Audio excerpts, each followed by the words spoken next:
Esse podcast faz parte da FIO. Siga @FIO Podcasts e conheça a rede ativista de vozes.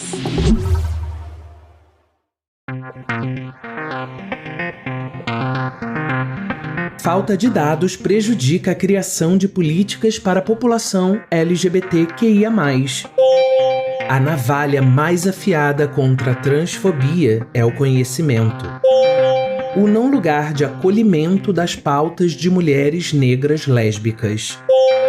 Segunda-feira, 25 de julho de 2022. Hoje é o Dia do Escritor e Dia Internacional da Mulher Negra Latino-Americana e Caribenha. Olá, eu sou o GG e este é mais um Bom Dia, Bicha. E hoje eu não tô sozinho não, hein? Fica comigo que eu tenho uma convidada muito especial.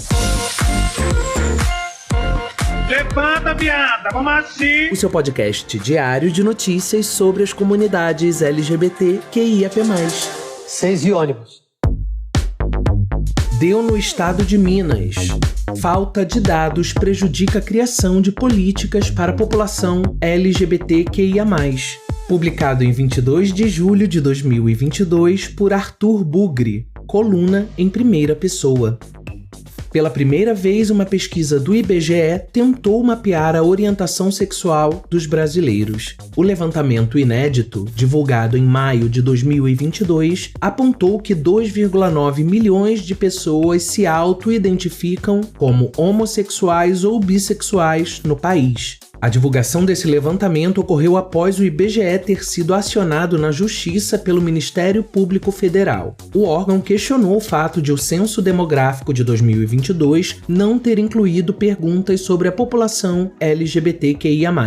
Que essa pesquisa é muito importante e histórica não resta dúvidas, mas é importante também ressaltar que o fato dela ser inédita diz muito de como o Brasil ainda lida com a população LGBTQIA+, e suas demandas. Já parou para pensar nas violações de direitos que nascem da ausência de dados sobre a comunidade LGBTQIA+, no país? Só para você ter ideia, em 2019, durante a produção de uma reportagem especial, fiz as seguintes perguntas para as pastas encarregadas da área de direitos humanos no município de Belo Horizonte, Governo de Minas Gerais e Governo Federal. Qual é a estimativa de quantas pessoas trans existem no país? Quais são as principais demandas dessa comunidade? Existem algumas políticas públicas, programas ou projetos voltados para as pessoas trans? E na época, a resposta das 3 esferas governamentais foi muito parecidas. Ainda não sabemos quantas pessoas trans existem em nosso território e ainda não criamos políticas públicas voltadas exclusivamente para a comunidade trans. Há alguns dias fui contratado para realizar uma palestra sobre diversidade e inclusão e no final do evento uma pessoa perguntou: Arthur, é necessário criar mais políticas públicas para atender a comunidade LGBTQIA+? Respondi que sim, mas como é possível criar políticas públicas eficazes se ainda existem pouquíssimos dados oficiais sobre essa população? Por exemplo, como é a relação entre as pessoas LGBTQIA+, e o acesso à saúde, segurança, à moradia, educação e trabalho? Quais são os principais entraves, desigualdades e expulsões sociais que impactam as vivências dessas pessoas? Cadê os dados oficiais sobre essas questões? É como se nós não existíssemos oficialmente. Um verdadeiro apagamento oficial. Nós existimos. Pois é, a gente existe, a gente está aqui inclusive para falar das questões que nos perpassam, que nos atravessam e para propor soluções, para debater sobre as nossas vivências, sobre as nossas sobrevivências, né? Gata. E aí nossas discussões não são sérias o suficiente porque são a partir de impressões, não de dados. E aí o que é produzido de dados não é feito por vias oficiais. E aí o Estado nos nega uma produção de dados oficiais. Ah, vai tomar no cu vocês, hein? É ou não é um projeto de apagamento, gente? Que merda, hein, gente? Que merda! Um apagamento oficial, como propõe Arthur nesse texto para sua coluna. O censo vai rolar e, mais uma vez, não estamos lá. só daqui a 10 anos, ou mais se tivermos outra rainha louca no poder. Galerinha, vamos entrar num consenso aqui? E no máximo, o que a gente vai conseguir, porque a gente vai brigar, a gente vai seguir brigando. Tá entendendo? É uma ou mais pesquisas, apurações, produções de dados, como essa tosca de maio agora, que vai trazer um número totalmente infundado, porque não só não se faz uma apuração competente, como não se faz ideia de como fazer das subjetividades que envolvem nossas existências em um país completamente LGBTfóbico, em que não podemos simplesmente ser, muito menos falarmos sobre quem somos. Tudo vai ser mais fácil ou menos difícil se tivermos nas instâncias de poder deste país gente da gente. Votem em pessoas LGBTQIAP+, pessoas pretas, mulheres, pessoas com deficiência, pessoas aliadas. Olha o barulhinho. Mais uma vez, eu vou deixar na descrição o link do Vote LGBT para você conhecer candidaturas LGBT+, pelo Brasil. Eu vou deixar também o programa Brasil de Todas as Cores, o link para o programa, que foi elaborado pelas pessoas representantes de organizações componentes do Conselho Nacional Popular LGBT e mais, porque a gente tem que saber, inclusive, o que cobrar, né? Se liga, hein? Dedica um tempinho para acessar esses materiais. É importante, real. Deu no Expresso. A revolução inicia-se na educação. A navalha mais afiada contra a transfobia é o conhecimento. Publicado em 22 de julho de 2022 por Hilda de Paulo, coluna em primeira pessoa. Se antes era chamada de viado e passei a ser chamada de vaca, isso não é transição de gênero, mas uma traição do gênero. Mudei foi de espécie, de viado a vaca. E se antes não era humana, continuo não sendo. A partir dessa irônica e sagaz afirmação da teórica travesti brasileira Dodge Leal, podemos refletir sobre como a categoria homem e mulher, como muita gente confia distinguir, são categorias coloniais. Eu, que falo desde o Brasil em Portugal, tenho na minha vivência a noção de que desde o princípio nós fomos descritas pelos invasores como machos e fêmeas, porque homem e mulher são categorias civilizatórias a serem alcançadas. Isso porque a constituição do sexo biológico responde a um ordenamento de gênero que é binário, e não só binário como também branco, cis-heterossexual, cristão, magro, nacionalista, jovem, estático, sem deficiências e de classe média, visto que vai pensar justamente pênis e vagina como opostos complementares. Então, a partir dessa compreensão, sabemos que existiam machos e fêmeas e que para nós, pessoas não normativas, o gênero emerge como uma sobrecodificação colonial da inumanidade porque ele não nasceu atrelado à humanidade e de diferentes modos e medidas, isso hoje ainda ecoa em nossas relações sociais. Aprendi com a historiadora cisgênera guineense Joacine Catar Moreira, leiam-na, ouçam-na, que precisamos descolonizar as metodologias. E em debates pós-coloniais com esse propósito, como acompanho muitos acontecendo no momento em Portugal, vejo somente pessoas cisgêneras a falar, mas se a transfobia é um trauma colonial como o racismo também é, nós, pessoas trans, também devemos tomar a palavra nesses debates como sujeitas e não permanecermos como meras objetas de análise. Não é possível discutir somente gênero sem ao menos interseccionar o assunto com raça, etnia e classe. A ativista travesti brasileira Giovana Cardoso afirma que precisamos seguir com a entrada da população trans nas universidades como uma reparação histórica por conta de toda a negação de direitos que sofremos, ao mesmo tempo em que reconhecemos a grandeza dos trabalhos desenvolvidos por pessoas trans que já estão nas universidades. É evidente que muitas pessoas trans não vão conseguir, sem práticas inclusivas, a entrada na universidade e em muitos outros lugares e, por isso, precisamos criar métodos e estratégias políticas para inserção e permanência. Brilhantemente, a Associação Casa T faz esse tipo de ação. Para quem não conhece, a Associação Casa T é a primeira casa de acolhimento de sociabilização e autonomização transvestigênere, construída por e para pessoas transvestigêneres e ou imigrantes e ou racializadas de Lisboa. E o trabalho que deve ser feito é o de não tirar ninguém de determinado lugar, inclusive do trabalho do sexo, mas sim dar opções de escolha. Como diz a teórica e travesti brasileira Meg Hayara, a navalha mais afiada contra a transfobia é o conhecimento. Eu achei tão foda esse texto. E depois que eu vi que era uma publicação de Portugal, mas feita por uma brasileira, aí eu fui atrás de saber quem é Hilda de Paulo, né? Hilda de Paulo nasceu na cidade de Inhumas, em Goiás, é travesti, artista e curadora, princesinha do Cerrado, defensora do transfeminismo decolonial e autora do projeto Arquivo Giz, membro fundadora da companhia Excessos e da E-Revista Performatos e organizadora e diretora da mostra Performatos. Ela vive entre Brasil e Portugal, fez especialização em artes plásticas com percurso em escultura e em práticas artísticas contemporâneas, ambas na Faculdade de Belas Artes da Universidade do Porto, em Portugal, e na Faculdade de Letras dessa mesma universidade, licenciou-se em História da Arte. Poderosíssima como a espada de um samurai. Uma carteirada básica da travesti, tá bom? Pra mostrar que ela fala sobre educação com a propriedade de quem compreende essa arma imbatível. Precisamos ser incansáveis nas lutas pelo acesso à educação para pessoas transvestigêneres. E exatamente como diz Hilda, não para tirar ninguém de determinado lugar, mas para providenciar o que é delas por direito, a escolha. deunopt.org.br. Rompendo silêncios. Ser negra está na pele. Ser lésbica você pode esconder ou não. Publicado em 17 de novembro de 2021, pela Secretaria Nacional de Mulheres do PT.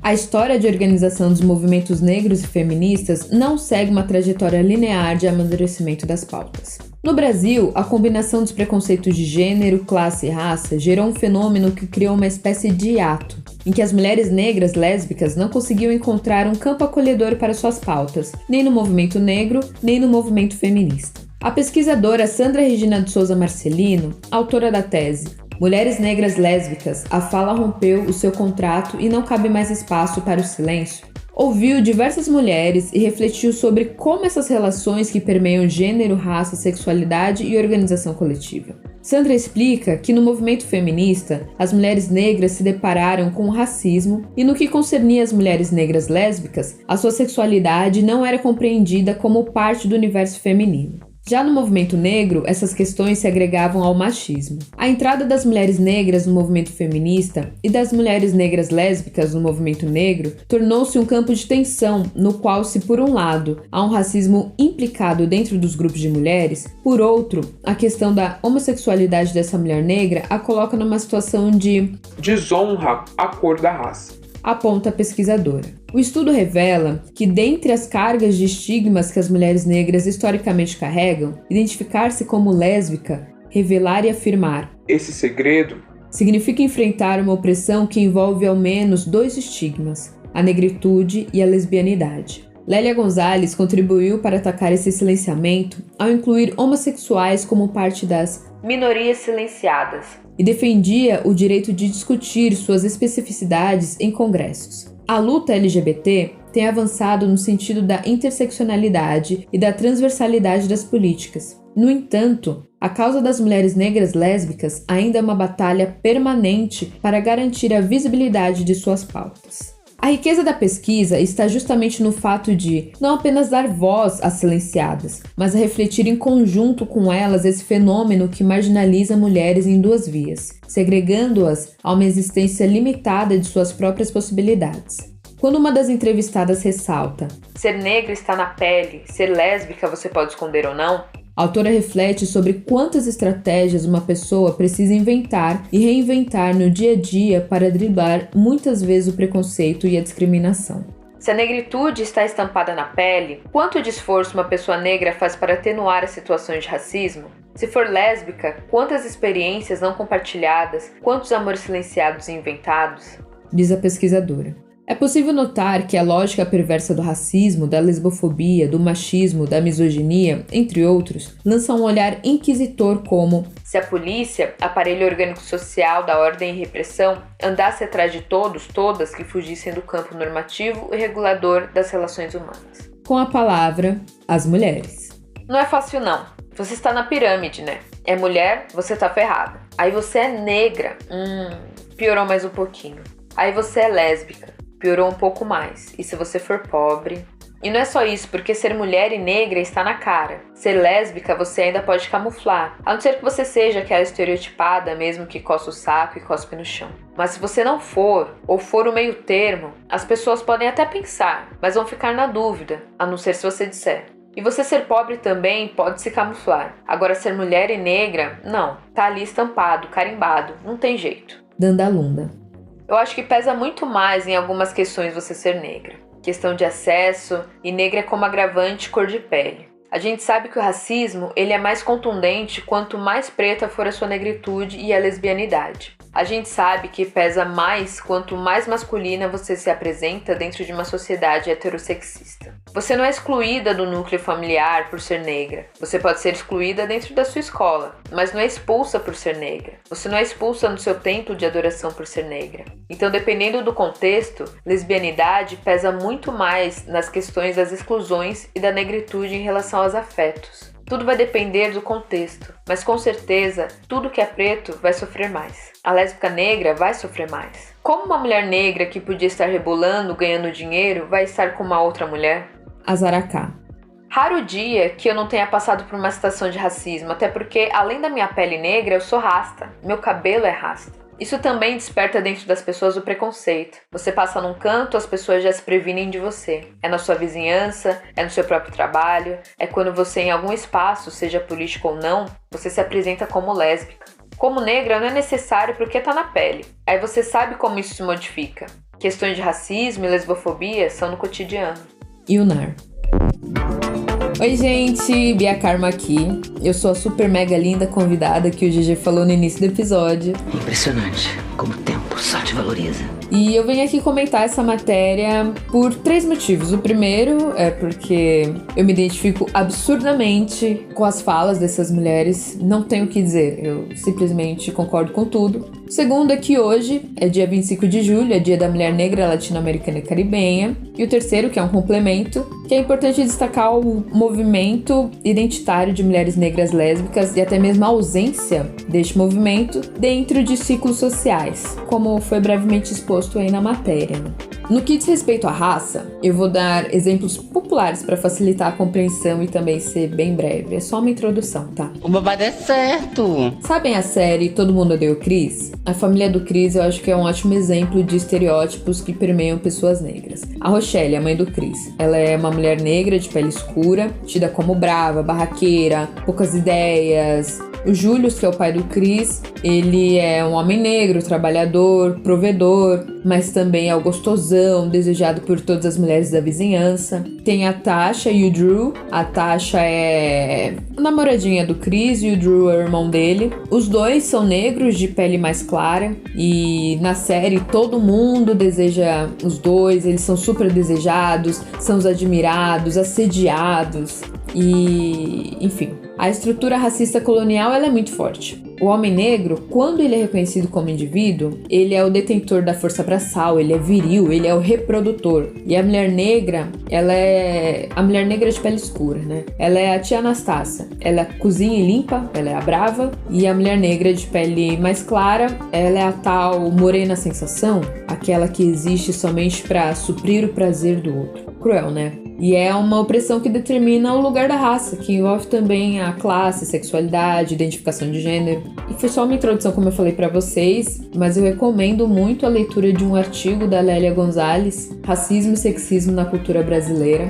E é isso, aguçada a curiosidade, deixada essa sementinha introdutória do tema, essa lição de casa pra vocês, eu passo pra matéria. Bora! É péssimo e eu não gosto de falar da minha vida como mulher negra relacionada a ódio, a exclusão, a violências, porque isso não resume quem eu sou, mas infelizmente está presente na minha vida por conta de quem e como eu sou. Eu não tenho como esconder para as pessoas que eu sou negra. Quem enxerga é a primeira coisa que repara. E por favor, sem aquele discurso de eu não vejo cor, só vejo pessoas. Não, por favor. Porra! Ser uma mulher negra sapatão causa ainda mais medos e silenciamentos. O afeto, o acolhimento, eles já são ausentes na vida de uma mulher negra. negra. Agora, quando a gente fala de uma mulher negra sapatão, há medo de perder esse pouco afeto que se tem. Dá medo de sofrer um estupro corretivo. Tem a exclusão de outras mulheres negras que acham que por você beijar mulheres, você quer beijar todas as mulheres. E elas acabam reproduzindo o machismo e deixam de te integrar porque você passou a ser, entre aspas, menos mulher.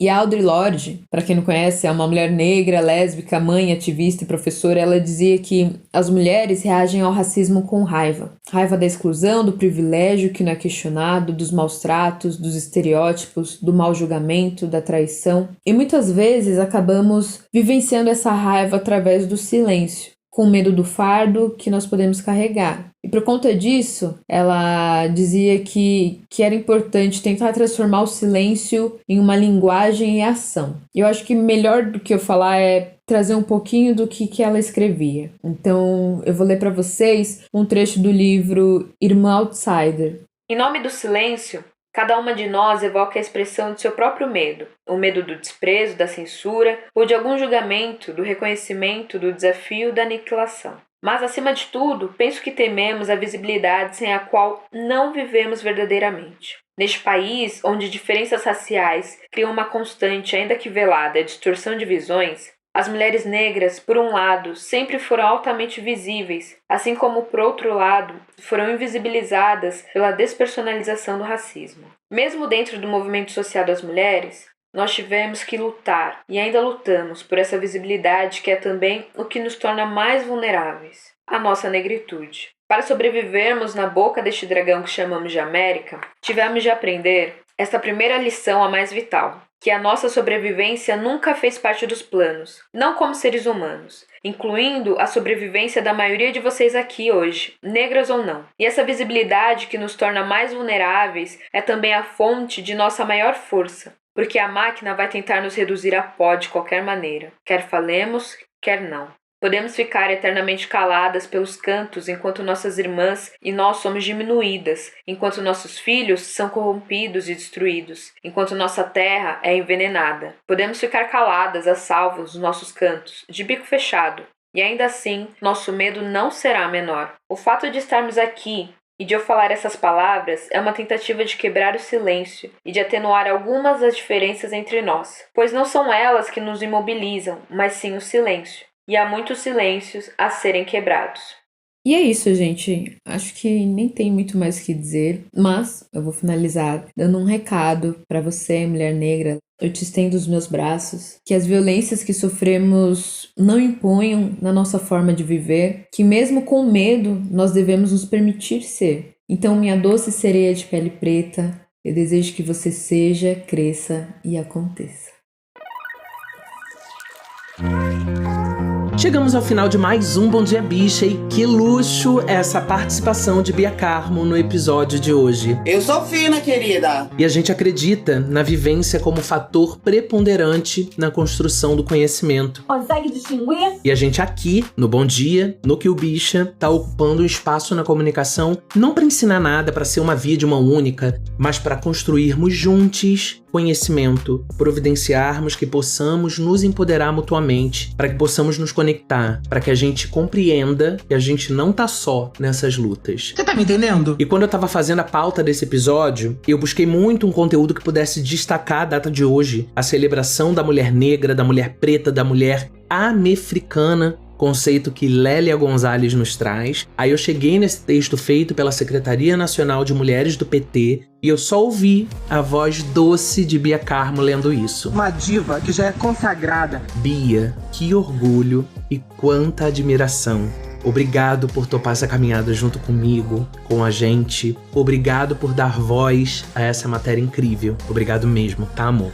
O Bom Dia Bicha tem identidade visual, edição e produção de Rod Gomes. Idealização, pesquisa, roteiro e produção de GG, eu mesmo, que também apresento junto com Rod Gomes, Zé Henrique Freitas, Isa Potter e Bia Carmo. O programa faz parte do feed do Que o Bicha, um podcast queer que integra a Fio Podcasts. Conheça os outros programas da Rede Ativista de Vozes. E não deixe de nos visitar e de nos seguir nas nossas redes sociais. Os links para as redes e para as matérias que você ouviu neste episódio estão na descrição. E amanhã teremos Rod Gomes trazendo as notícias da gente pra gente. E o quê?